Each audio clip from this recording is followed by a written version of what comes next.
to limited time challenge. In this video, I have 8 images. These 8 images are everything I am allowed to use making artwork in Photoshop.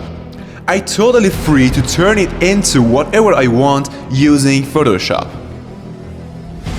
Now let's take a look at the rules of the limited time challenge. The rules are: Number 1.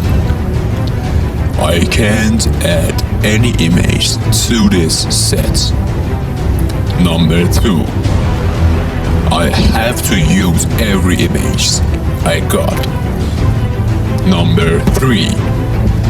The artwork resolution must be Full HD or 4K.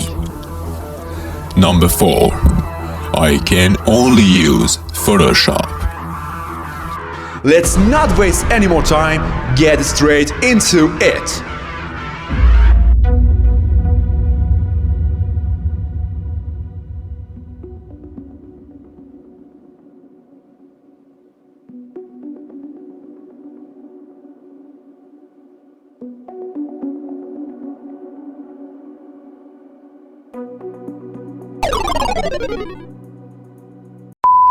No, God!